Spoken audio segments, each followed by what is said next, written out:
बसलेले सर्व कर्मचारी कर्मचारी अधिकारी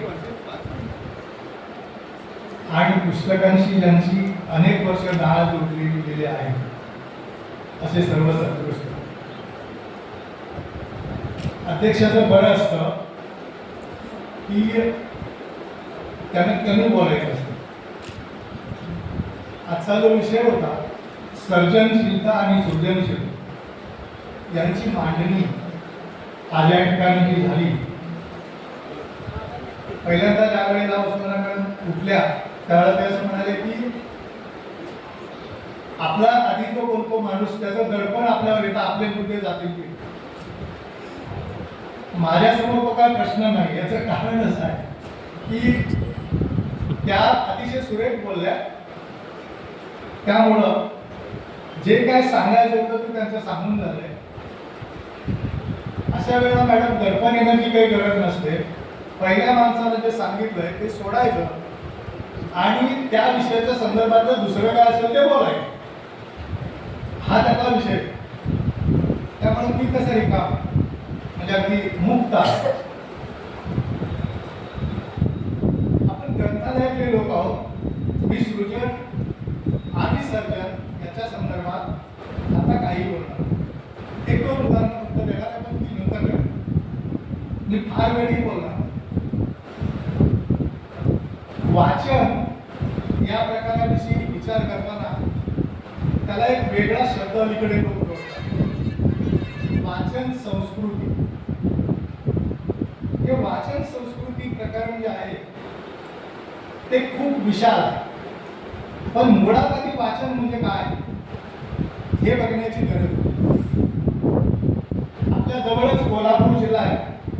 त्या कोल्हापूरमधून मी सगळे ग्रंथालयाशी संबंधित आहात म्हणून सांगतो की कोल्हापुरातून ग्रंथमाला नावाचं एक मासिक लेखायचं. 1900 साली त्या ग्रंथमाला मासिकामध्ये एक 80 पानांचा लेख आलेला होता. यादव शंकर बावीकर असं त्या लेखकाचं नाव होतं. आणि तोच लेख नंतर पुस्तक रूपाने आला. त्यावेळेला त्याची किंमत होती 10 आणे. आता आणे हा शब्द गेलेला. 10 आण्याची त्याची किंमत होती. आणि त्या पुस्तकाचं नाव होतं वाचन. त्या पुस्तकाचं नाव होतं वाचन. नंतर जवळजवळ 118 वर्षांनी त्याच कोल्हापुरात वाचन नावाचं दुसरं पुस्तक आहे. आणि ते लिहिलंय डॉक्टर सुनील कुमार लवटे.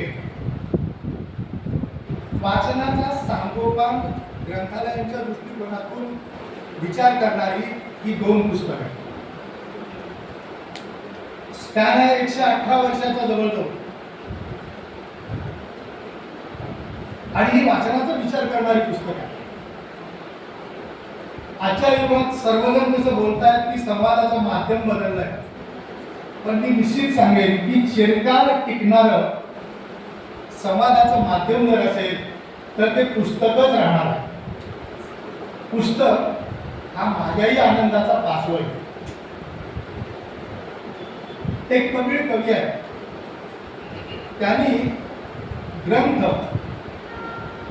आणि माणूस वाचणारा वाचक याच्याविषयी बोलताना लिहिलंय, जमीन भाजणाऱ्या वाळवंटाच्या भट्टीत मला सोड.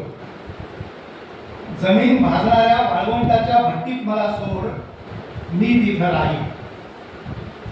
मी तिथं राहीन. निर्मनुष्य बेटावर मला सोड. मी तिथेही पडून राहीन. हवा विरहित ग्रहावर मला सोड. मी तिथंही जिवंत राहील. पण पुस्तक नसलेल्या खोलीत मला कोण काही तासातच निंभरून जाईल. ग्रंथालयात काम करणाऱ्या प्रत्येक व्यक्तीला, तो पुरुष असो, स्त्री असो, मूल असो, कुणी असो, या प्रत्येकाचं एवढं पुस्तकावर घट्ट प्रेम असलं पाहिजे तर आपण मग पुढचा विचार करणार आहोत वाचन किंवा अन्य अशा स्वरूपात. एक छोटासा प्रसंग एका ठिकाणी लिहिला आहे की एक भिंतीवरती फडताळ असतं आणि त्याच्यामध्ये पुस्तकं रांगेत लावून ठेवलेली असतात. त्याच्यातली एक 2-3 पुस्तकं पडायला झालेली असतात, म्हणजे कललेली असतात ती पुस्तकं बाहेर. त्या वरची जी बाजू असते फडताळाची, त्याच्यावर लिहून ठेवलेलं असतं a book commits suicide. A book commits suicide. पुस्तकं आत्महत्या करायला चाललेली आहे. आणि जमिनीवरती त्याच फडताळाखाली 2 पुस्तकं पडलेली असतात.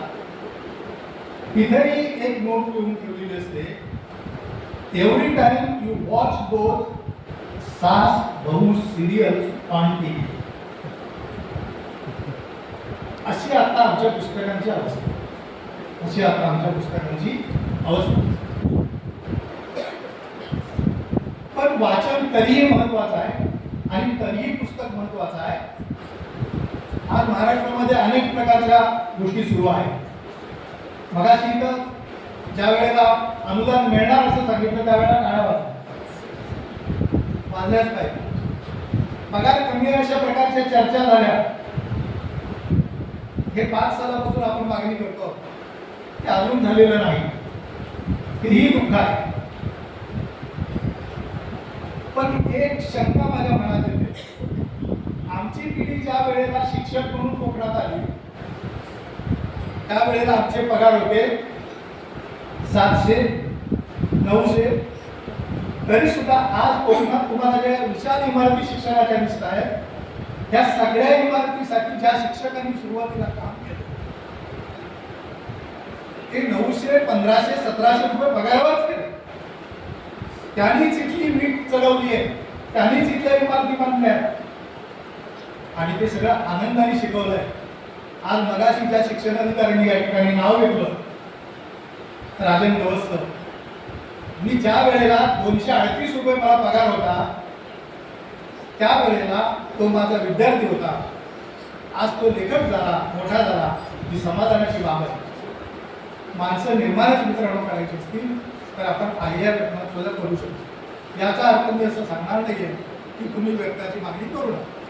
वेतनाची मागणी जरूर करा, कारण माझा काळ हा 50 वर्षापूर्वीचा, 45 वर्षापूर्वीचा आहे आणि तुमचा काळ हा आत्ताचा आहे. कारण आता अवतीभोवती ज्ञानापेक्षा धनाला महत्व आहे. त्या काळात धनापेक्षा ज्ञानाला महत्व, धनापेक्षा ज्ञानाला महत्व होतं. तुझ्याकडे पैसे किती आहे ते विचार नसत. एखादा कुणीही माणूस असला, त्यानं 4 सुंदर शब्द सांगितले तर माणसं त्याच्यावर फिदा व्हायची.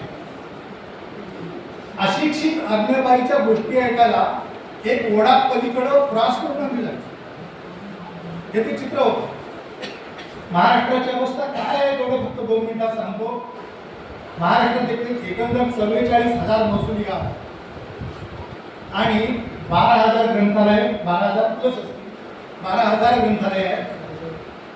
आपण गृहीत करूया सरासरी एका वाचनालयात 100 सभासद आहेत. शंका आहे मला, पण तरी मी 100 धरतो. 100 सभासद आहेत तर 12 लाख वाचक झाले. महाराष्ट्राची लोकसंख्या 13 कोटी. 13 कोटी लोकसंख्येत 12 लाख वाचक, 2% कमी लोक वाचतायत. 2% कमी लोक वाचतायत. हे आजच्या महाराष्ट्राचं चित्र. याच्या उलट शेजारी असलेला 3.5 कोटींचा केरळ आहे. तिथं मात्र 70-75% पेक्षा जास्त लोक आहेत. पलीकडे बंगाल आहे, तिथंही वाचनाचा वेग जास्त. मग आपण आपलं आत्मपरीक्षण पण कधीतरी करायला पाहिजे ना. जेव्हा सर्जनाचा सृजनाचा विचार आपण करणार आहोत त्यावेळेला आपली परिस्थिती सुद्धा आपल्याला माहिती पाहिजे. हे जर ठरवायचं असेल तर फक्त 3 गोष्टी कराव्या लागतील. तेवढ्या सांगून पहिली गोष्ट अशी आहे, गोष्ट सांगणार नाही, गोष्ट म्हणजे मुद्दा आहे माझा. महात्मा फुलेंसारखी जी द्रष्टी माणसं होती त्या माणसांकडे आपण पाहिलं पाहिजे. आजच्या तारखेपासून 171 वर्षापूर्वी म्हणजे 1853 साली महात्मा ज्योतिबा फुले यांनी नेटिव्ह फिमेल स्कूल सुरू केलं. नेटिव्ह फिमेल स्कूल सुरू केलं, मुलींची शाळा काढली. महत्वाच्या विषयावर बोलतोय. आज या ठिकाणी बहुतांशी मुली आहेत, स्त्रिया आहेत. 171 वर्षापूर्वीची गोष्ट आहे.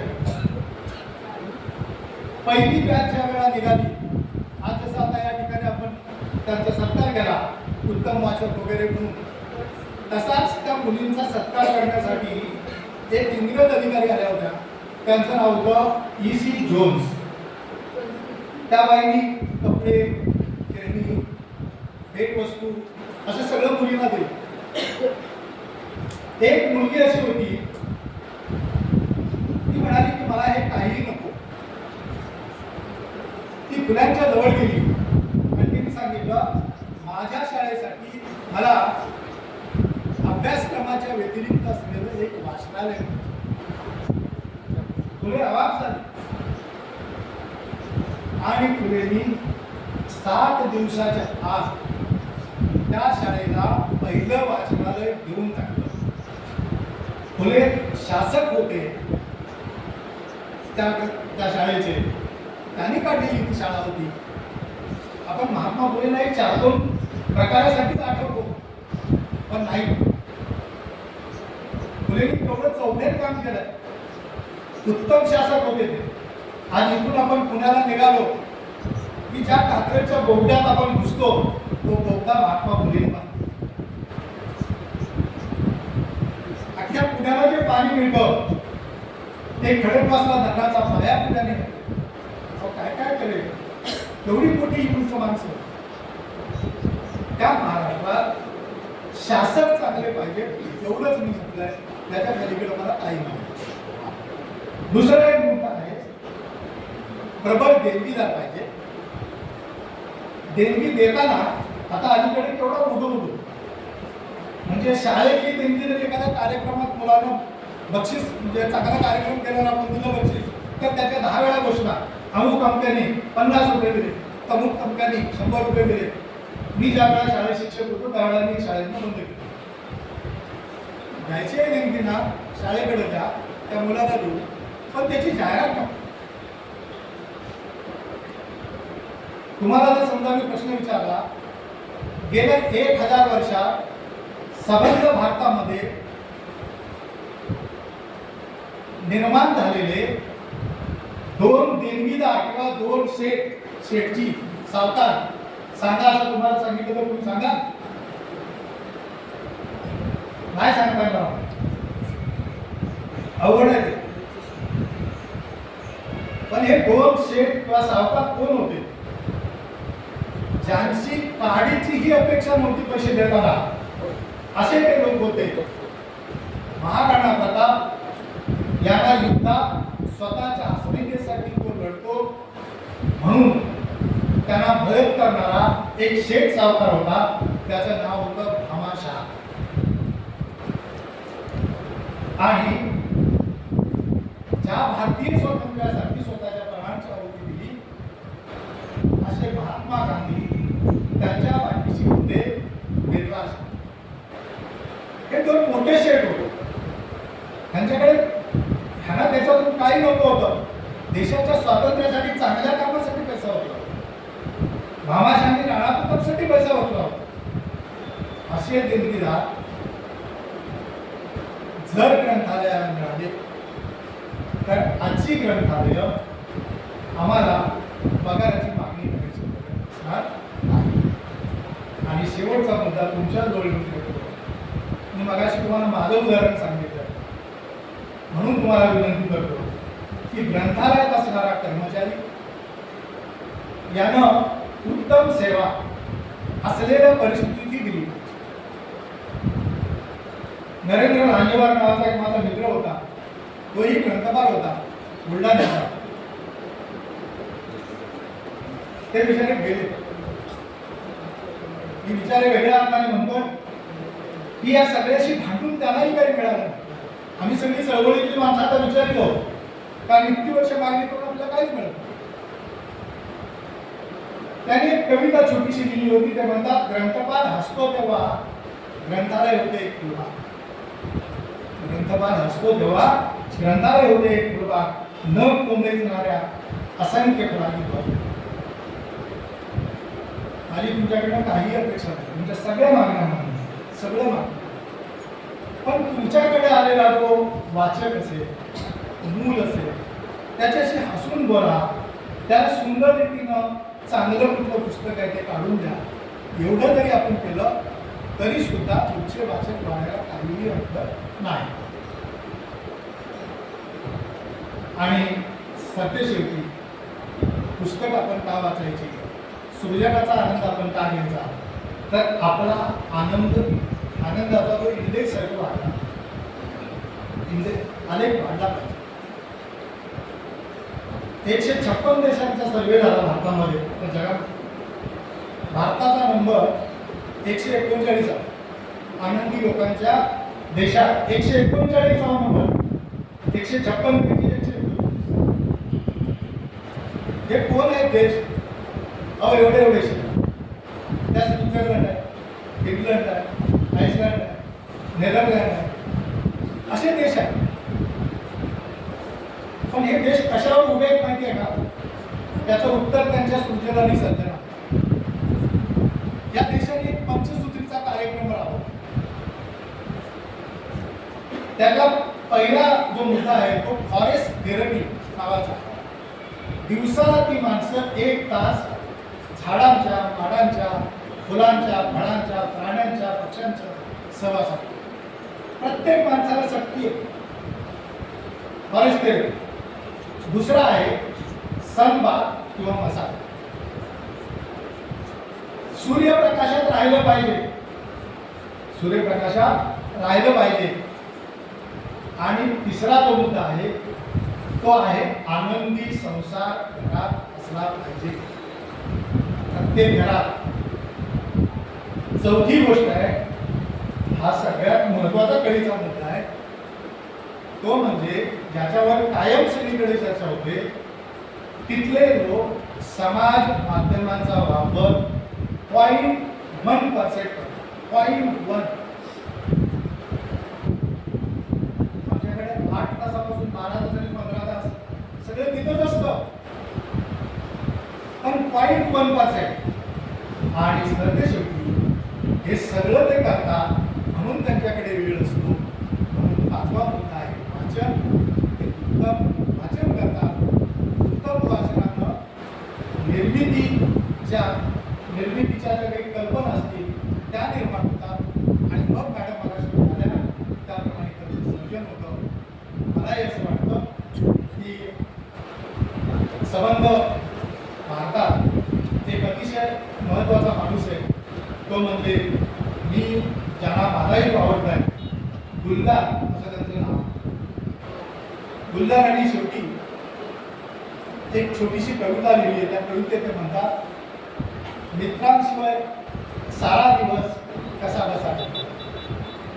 मित्रांशिवाय सारा दिवस कसा बसा ढकलला, स्वतःशी अनोळखी असा एकाकी उदास. समुद्र किनाऱ्यावर दिवस विझवून मी इथवर परत आलो. समुद्र किनाऱ्यावर दिवस विझवून मी इथवर आलो. निर्मनुष्य रस्त्यावरील रिकाम्या घरात दरवाजा उघडताच टेबलावर ठेवलेलं पुस्तक हलकेच पान कडकडीत म्हणालं, उशीर केलास म्हणतात. आयुष्यात बोलतात अबोल मित्र असलेली माणसं, तो अबोल मित्र म्हणजे आपलं पुस्तक. त्या पुस्तकाचं वाचन, मग वाचनातलं सर्जन आणि सृजन या साऱ्या गोष्टींचा भाव माझ्या दोन्ही सहकार्याचा उत्तम रीतीने केला. मलाही संधी दिली त्याबद्दल मी जिल्हा ग्रंथालय मनपूर्वक धन्यवाद देतो.